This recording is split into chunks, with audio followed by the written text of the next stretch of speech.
All right, finally managed to deliver. I'm glad I made it in time for this mince delivery. My name is Maggie. Since I was a child, I've loved drawing in sketchbooks with crayons and colored pencils, and that hobby has continued into my adulthood. When I was a student, I worked part-time drawing illustrations, which has become the foundation for my current career. Now, I'm enjoying a freelance life, drawing illustrations at my own pace. In addition to illustrations, I also create small comics depicting the daily lives of modern women in fashion magazines. I've heard encouraging words from my editor, like, "Maggie's drawings get a lot of positive reactions from our readers." And through this job, I met my current husband. He held an important position at a major publishing company I was associated with, and initially, our relationship was strictly professional. However, as we worked together, we grew closer.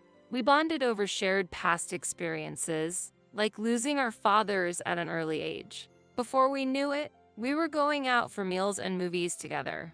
After one such meal, he confessed his feelings, and we started dating. I had never dated anyone before, so I lacked confidence at first. "Really? You like someone like me? I don't stand out, and I'm just a bit better at drawing than the average person." "That's not true. You're really talented, Maggie, and I love the way you utilize that talent to the fullest." His kind words made my heart flutter. After dating for several years, we decided to get married. After getting married, we enjoyed our newlywed life for a while. Both my husband and I were then approaching 30. I wondered if it was better to have children sooner rather than later. Then, one day, my husband proposed that we live with his mother. I was initially surprised, but I had always yearned for happy family moments since I grew up in a single-parent household after losing my father early on. So, I looked forward to living with my mother-in-law. "Maggie, I have something to discuss. Actually, my mother wants to live with us. What do you think?" "Really? Hasn't your mother always lived alone at her place?" "Yes. She must have her own reasons for wanting this." I was surprised she brought it up to us, newlyweds, but I want to understand her feelings. I hadn't interacted much with my mother-in-law. The only occasions I could do so were during our wedding and other formal occasions. From the start, she seemed very warm and approachable. Her smile and kindness reassured me. My mother has been feeling lonely living by herself. I used to visit frequently, but I've been too busy recently. That must be hard for her. But if she wants to live together, it may be fun living together under one roof. "Really?" "Of course. I don't mind, and I'm looking forward to it." "Thank you, Maggie. That really helps." So, we decided to live with my mother-in-law. My husband was pleased with my decision, and our new life as a family of 3 began. "Maggie, what's your favorite food? I want to make something special for you." "Thank you, mother-in-law. Let me help you with it." "It's fine, Maggie. You relax here."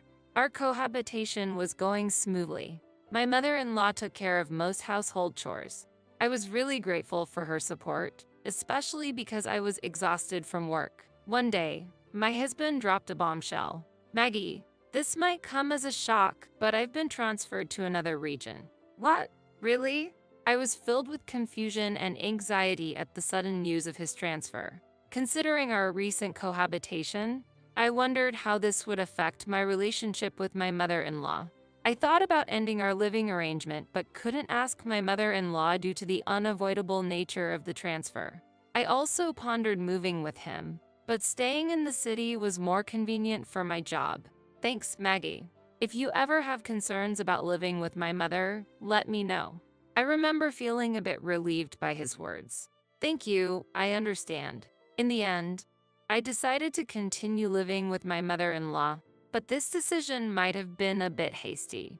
At first, our cohabitation was harmonious. We respected each other's preferences and shared household chores. However, after living together for a short while, my mother-in-law began to change her attitude towards me. She assumed I wasn't doing anything. "Maggie, shouldn't you help out a bit more around the house?" "I'm sorry, I'm quite busy right now. I'm working on this tablet." "You say such things, but you're just holed up in the house doing nothing." Even if you draw on that thing, there's no way you can make money from it. No, actually, I work using this tablet, and I support our household with my income. I've explained many times that I work from home, but my mother-in-law didn't believe me. She misunderstood me as a freeloader and asked me to help around the house. I intend to help with household chores as much as I can, but I'm busy with work and can't always help. So I contribute by putting at least $3,000 from my income into the household every month. That's the money my son is giving you, isn't it? There's no way you can pay that amount yourself. No, that's not the case. I tried to explain again, but my mother-in-law wouldn't accept what I said. Despite explaining multiple times that I was contributing a significant amount from my income even though I couldn't help more with the chores, she continued to ignore my words. It was futile, no matter how politely I tried to explain. As time went on, her attitude towards me hardened and she began to berate me. She has never worked since getting married. She occasionally goes out shopping or for lunch with friends, but primarily stays home. Despite this, she was relentless in demanding that I help more around the house, even when I was working hard to support the family. As a result, it sometimes affected my work and caused inconveniences to my colleagues. Under these circumstances, it became difficult for me to maintain credibility and continue working. I needed to find a solution. Then, one day, while I was working in my room, my mother-in-law called out, "Maggie, come to the living room for a moment." I headed to the living room, tablet in hand, to find not only my mother-in-law but also my brother-in-law and his wife, still holding that tablet. "What are you doing?" Drawing." "Maggie, you still love drawing even as an adult, huh?" My brother-in-law, whose demeanor and attitude were the polar opposite of mine, remarked sarcastically. He was always self-centered, and we've had many clashes even before my marriage, probably because of this. "I'm actually working on this tablet right now." "Work? You're just doodling, right?" LOL. My sister-in-law, with her usual domineering attitude, always looked down on me and threw snide remarks. "No, I'm drawing as a job. We heard from our mother that you can't do household chores or work properly. So, can't you just leave this house? From now on, we're going to live with Mom." They ridiculed and berated me. My mother-in-law looked pleased with the scene. It hurts to be treated this way by family. Since I had urgent work to do, I needed to focus on my tasks. But my mother-in-law didn't like my attitude. "Why are you ignoring me? How rude, especially with that tablet," she yelled. "Wait, mother-in-law, what are you?" Suddenly, she snatched the tablet from me and slammed it on the floor. Why would you do that?" To add insult to injury, my brother-in-law and his wife gleefully stomped on the tablet. The tablet screen cracked in several places, and it wouldn't even turn on. Holding the broken tablet, I was shocked to realize I couldn't continue my work. I tried several times, suppressing my anger to restart my work, but the tablet wouldn't revive. This incident made me realize that continuing to live with my mother-in-law was no longer feasible. So, I shared the incident over the phone with my husband. He was silent for a while, presumably in shock, but then repeatedly apologized. I didn't intend to blame my husband, but I was moved to tears by his kindness. When I told him that I wanted to live with him and not at his parents' house, he was happy. I had previously been worried about living in a remote location due to his transfer, but now I felt that being with him was more important. After deciding to move out, I immediately started preparing to relocate. But during this busy time, a surprising event occurred. Suddenly, my mother-in-law, brother-in-law, and his wife came to see me. Why are you here all of a sudden?" "I'm quite busy right now," I exclaimed in surprise. "Maggie, we heard you've been contributing $3,000 monthly. We're truly sorry about the other day. We didn't know until our son told us. We had no idea you were contributing so much." I could sense my mother-in-law's intentions. "I've told you this before. Anyway, I've decided to move out and live with my husband. Perhaps they realized that without me, they would lose the monthly financial support." "Maggie, don't say things like that. Let's all build a warm family together. Mother-in-law says if you leave, we have to pay $3,000. That's unbelievable. The reason Maggie got angry and left is because you broke that tablet, right? What are you talking about? It was Mom who broke the tablet first. Besides, all this happened because of Mom's misunderstanding. That's right. It's not mother-in-law's fault. Maggie doesn't do housework or work. She just stays in her room all the time. In fact, it wasn't Maggie who was contributing money to the household. An argument started between my mother-in-law, brother-in-law, and his wife. For me, this argument was very bothersome. Without paying any attention to my mother-in-law, as I continued with my moving preparations, adding insult to injury, she said, "Maggie, I have a favor to ask. Without $3,000, we can't make ends meet. Even if you move to my son's place, won't you continue to send us living expenses?" She looked apologetic. Why would I give money to dissolve our cohabitation? I chuckled a bit. Don't say things like that. What should I do from now on? My mother looked troubled. That's absolutely impossible. I shook my head. I don't have any money. Huh? I was putting $3,000 into the household every month, right? I thought that was more than enough for living expenses. After a moment of silence, my mother-in-law confessed, "I spent the money at a nightclub." I was lost for words. "You went to a nightclub? Mom, are you out of your mind?" My brother-in-law also angrily retorted, "Please, can you support my nightclub expenses? After losing my husband, I've been trying so hard to live by myself. You can sympathize with me, right?" My mother-in-law looked like she was about to cry. "Absolutely not." I sighed deeply. My sister-in-law nodded in agreement. My mother-in-law's shoulders dropped. She was probably shocked at the idea of stopping her visits to the nightclub. However, I had no intention of helping her. "Maggie, I'm sorry for the trouble my mother caused. Let's get along from now on." My brother-in-law apologized. "That's impossible. I don't want to live with her and her family." But I firmly refused. After that, I started a peaceful life at the new location where my husband was transferred to. Now, we are enjoying our days in a serene town, and I can work peacefully. During this time, a thought suddenly crossed my mind: the bomb that I had left at my in-laws' place. Just as I was wondering about it, I received a call from my mother-in-law. "Oh, mother-in-law, what's the matter? Maggie, what's the deal with the comic you drew?" What about the comic I drew? You know, the comic you drew is all about our family, right? Maybe it was. Apparently, the comic drew caused a big uproar at my in-laws' house. It realistically depicted the treatment and words I received from my mother-in-law and the couple, and it seemed to resonate with people of my generation. Although I changed the names of the characters, some relatives knew I was a comic artist, and someone apparently realized it was about my in-laws. My brother-in-law, his wife, and mother-in-law seem to be under fire right now. Because of you, Maggie, everyone knows our secrets. What should we do? But aren't secrets like this bound to come out eventually? Now, how can we face everyone?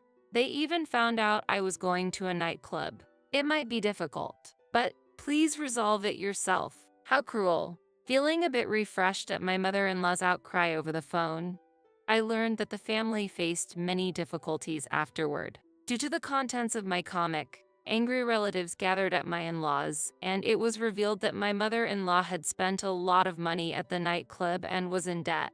The debt was so massive that she couldn't repay it by herself. My in-laws had to sell their house to repay the debt, and my mother-in-law started living with my brother-in-law and his wife. It seems she started a part-time job to repay the debt, but it was a tough situation. My brother-in-law and his wife, already struggling financially, faced even more challenges living with my mother-in-law. Eventually, my sister-in-law couldn't take it anymore and left the house after an affair, leaving my brother-in-law deeply depressed. Although I feel sympathy, I can't help but think they brought it upon themselves. As for us, we are enjoying our new life in the countryside. Shortly after moving here, we were blessed with our long-awaited baby. Initially, I was anxious about moving from the city to the countryside, but this area, blessed with beautiful nature, has become an ideal living environment. With the stress gone, we are enjoying a comfortable life. Furthermore, my previous comic was well received, leading to a new fashion magazine job, so both my personal and professional lives are progressing smoothly. I can't help but feel grateful to my mother-in-law and her family for the opportunity to move forward. My name is Lucy. Currently, I live with my husband, Alex, in the same house with his parents. We bought this house 3 years after we got married, but soon after we moved in, Alex's parents suddenly showed up saying, "We can't thank you enough for buying a house for us." They brought a lot of luggage, and there was even a moving truck parked behind. As I stood there in shock, Alex nonchalantly walked past me and said, "Dad, Mom, I've been waiting. Come in." Alex's mother said to me, "Lucy, we're counting on you from now on," and proceeded into the house. However, seeing the amount of their luggage, I felt they intended to live here, so I quickly asked Alex, "What's going on?" In response to my question, Alex said, "What's so strange? We bought this house to live with my parents, so I brought them here." I was shocked. I had once mentioned the possibility of living with my parents to Alex, but I had never touched on the subject of living with his parents. Moreover, why did the situation of living with his parents suddenly arise? I was terribly confused. Living with my parents was also a plan for the future, not something immediate. And why did Alex invite his parents without discussing it with me? I asked Alex this when I saw his parents starting to bring their luggage into the room. He seemed to understand that he hadn't discussed living together with me, scratching his cheek and saying, "Well, if we're going to live together, I'd rather it be with my own parents. Otherwise, wouldn't your parents take over this place?" I was so surprised that I just replied, "Huh?" When I had talked about living with my parents, he had agreed. But perhaps he had agreed then just to avoid a confrontation with me. And by inviting his parents first, he prevented my parents from moving in. What are you really thinking? You agreed before when I said my parents would eventually live with us, but now you suddenly brought your own parents. Are they really going to live here? I've been thinking a lot too, but you didn't wait for my response and rushed for an answer, so I couldn't say no at that moment. I didn't rush you at all. I just asked for your opinion. I wanted to live with my parents. Then you should have made that clear when I brought up the topic of living together. Stop acting like a child. Living with Alex, I've realized that he has a very childlike personality. Whenever I do something, he comes over curious, asking, "What are you doing?" Maybe children are easier to deal with. If a child shows interest in household chores, you can suggest, "Want to try?" and they might engage. But Alex asserts, housework is not a man's job. I thought that dealing with a childish adult might be more troublesome than an actual child. Apparently overhearing our argument, my mother-in-law started keeping my distance, advising, "Lucy, you might feel dissatisfied over trivial matters between husband and wife, but some compromise is necessary." I sensed a demand in her words. My in-laws seem to view me merely as an appendage to their son. If they think I'm just an accessory making a fuss about not wanting to live together, her behavior makes sense. From my perspective, Alex is the accessory, but they don't seem to see it that way. My mother-in-law was eager to help with household chores, but their attitude was grating on my nerves. This situation continued, and as I pondered how to respond to their attitude, Alex's sister, Kate, visited. Kate is 5 years younger than me, already married 3 times and currently living with a new husband. When I returned home, Kate was already there. "Welcome back, Lucy. I heard about it. You stood up to my brother and tried to kick our parents out of this house," she said. I was shocked and looked sharply at Alex sitting beside me. Why would Alex tell such a lie? Is it to make me look like the enemy?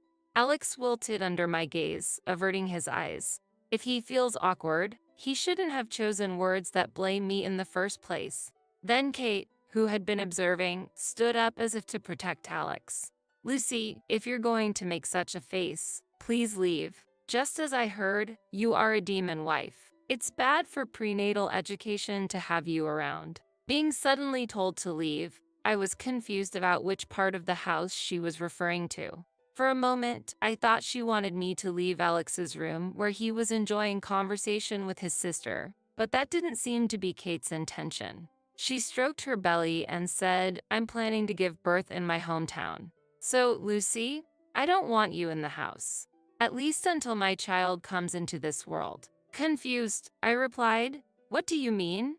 "Wow, Lucy, that face is scary. No wonder my brother avoids you. You might be close to getting divorced." Kate was teasing me with a smirk on her face. When I looked towards Alex, he was avoiding my gaze, looking down. Even if the other person is a dear sister, anyone would stop her from criticizing their wife. However, just as Kate pointed out, maybe Alex is getting tired of me. But being told such things, my interest in him also wanes. I can't forgive him for inviting his parents to live with us without my permission and for speaking ill of me to his parents and sister. His attitude seemed to belittle me. Why should I continue to treat such a person with affection? I felt my feelings for him growing cold. And since there was no room decided, "I'll be using your room. Please organize your belongings." "Now, big brother, say something too. It's been hard for you because of the demon wife, right?" Alex hung his head at Kate's words but stood up, pulled up by her forceful hand. Prompted by her, he gave a strained smile and said, "My important sister is going to give birth here, so we don't need you. You can sleep on the streets or something." Reflecting on the 3 years of marriage, I took a deep breath and replied, "All right." Kate exclaimed with joy, raising both hands. "Really? I'm so happy." Alex let out a sigh of relief, as I didn't respond with anger. However, in my heart, I decided to give appropriate punishment to Alex, Kate, and my in-laws. One evening, during a family dinner, I presented Alex with divorce papers. His face was a picture of surprise. "Sign the divorce papers. You want me to leave this house, right? If you don't sign, I'll stay here." "If that's the case, big brother, why don't you sign?" But in the end, I think Lucy won't file them. I often use that trick too. Get them to sign, and if you don't want to divorce, just follow along. It seemed Kate had used these papers in the past to manipulate situations to her advantage. Such a person is bound to be divorced, I thought, but she seemed oblivious. Alex, accepting Kate's suggestion, signed the divorce papers without hesitation.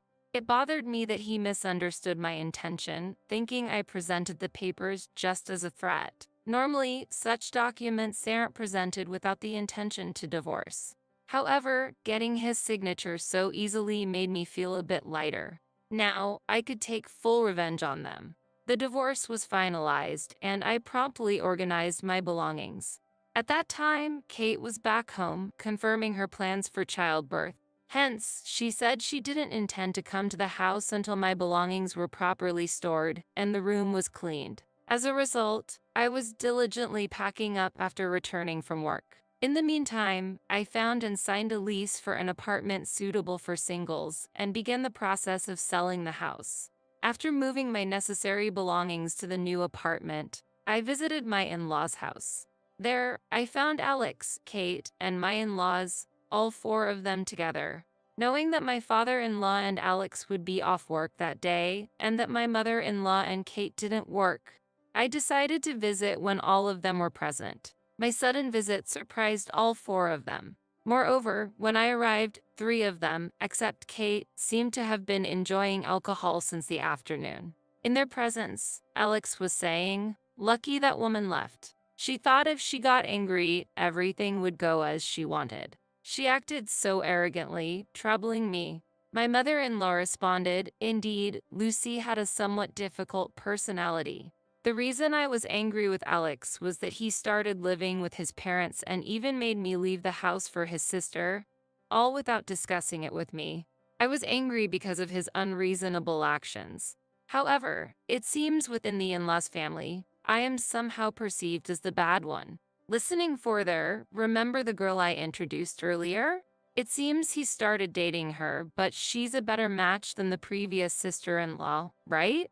I think a more adorable woman suits my brother better. They discussed his shocking affair. If their relationship started a week ago, that was when I was already proceeding with the divorce, so I guess it won't be an issue of infidelity. But still, his actions infuriated me. I briskly opened the room door and checked the faces of the chatting in-law family. The four of them seemed not to expect my return and were surprised. I came with the real estate agent. Lucy? Who is that man behind you? Alex asked, pointing to the man behind me. Before I could say anything, Kate exclaimed, "Isn't that sister-in-law's new partner? Brother, this is infidelity. Let's make her support us financially." In the midst of everyone thinking Alex and I are still married, I've lost all patience with Kate, who, despite having introduced Alex to a new lover, is now making a fuss demanding money. Amidst this, the real estate agent handed a business card to my father-in-law and greeted him. Looking at the card, my father-in-law wondered, "Why is someone from real estate here?" The agent replied, "To appraise the value of this house." My in-laws exchanged glances and started laughing. "We plan to continue living here, so no appraisal is needed." However, the agent clearly stated, "Actually, this house is in Lucy's name. She wishes to sell it, so we are proceeding with the sale." Upon hearing this, my in-laws showed expressions of surprise, seemingly unaware of this fact. Perhaps Alex hadn't accurately conveyed this information. Alex said he would explain the details himself, so I left it alone. However, from my in-laws' attitude, it was clear that they had not received this information. They seemed to think I was just a burden and that Alex was supporting me by buying this house. So, I planned to explain the truth about the house's ownership and financial aspects to Alex and his parents if the situation didn't improve after a while. However, before I could explain, Alex's sister Kate appeared and kicked me out of the house as the owner. Therefore, I judged that dialogue with this in-law family became difficult and decided to take direct action. That action was to find a new home for myself, complete the move, and then promptly sell this house. Alex seemed to take Kate's words at face value and was complacent, thinking I wouldn't divorce. Seeing Alex's surprised face, I sighed inwardly. Since I, the owner, was kicked out of this house, it makes sense to sell it. It might be, but this residence is mine as well, and since we're married, it's also yours. Right now, my parents and sister are living here too. So what? Whether you or your family are here, it's irrelevant to me. Besides, we divorced quite some time ago. You signed the divorce papers, right? I submitted them to the city hall immediately. At my words, Alex seemed shocked and said, "What?" He seemed to think the divorce papers were just a threat. Disappointed, I sighed again. Then Kate started accusing, "Such an unforgivable woman. This she-devil, using my brother's money to get the house and then putting it in your name. I wonder who she thinks is the cause of this situation." I stared at Kate. "Your beloved brother actually doesn't have any money. He's working, but all his income goes to repaying borrowed money. Why does my brother have debts? Isn't that because he paid your living expenses?" Kate had been married 3 times, but 2 of them ended due to her infidelity. Each time she would say, "Please keep it a secret from my parents. I don't have the funds, so help me," and Alex would comply with her unreasonable requests. At first, I didn't notice, but then I discovered that the savings we were supposed to be building together had significantly decreased and confronted Alex about it. It turned out that Alex had been giving living expenses to his sister Kate without telling me. Despite this, I resolved the house payments using my own savings.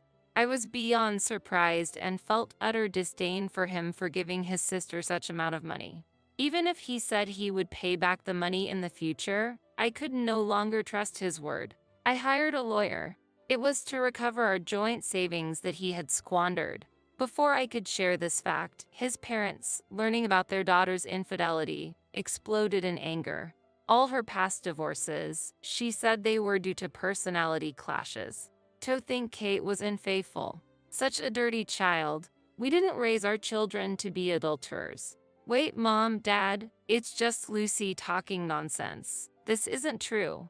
Perhaps feeling disadvantaged in this situation, even Alex, who doted on Kate so much, exclaimed, "It's all your fault. Because of all the money I gave to you to support your life, I ended up in debt, and because of you, Lucy and I had to divorce." Hearing this, I said, "Is it really all Kate's fault? It was your decision to suddenly bring your parents to my house, wasn't it? It was you who collaborated with your family to label me a wicked wife. And to think, just because your sister is your favorite, you plan to drive me out of the house, eventually leaving me to live on the streets? That's ridiculous." He tried to cling to my leg, but I kicked him away. "I'll be getting back all the money I paid on your behalf. Prepare yourself, I'm coming with my lawyer tomorrow." With that, I left the house. While we were talking, the house valuation was completed. Fortunately, it looks like the house will be sold as I hoped. The next day, when I showed up with my lawyer and explained the list of expenses he had wasted, his parents, looking at it seriously, said so much money existed, yet because of Kate's actions. They glared sternly at Kate, who was at the corner of the room. It seems his parents came to the house believing Alex's words about taking care of things from now on. But Alex's lies and Kate's adulterous actions had destabilized their retirement life, and they were furious. Alex incurred additional debt. After that, he was immediately kicked out of the house and ended up living in a simple apartment with his family. Kate, facing condemnation from her family, decided to live with her husband for a while and gave birth. However, since the child's hair color was clearly not her husband's, she was kicked out of that house as well.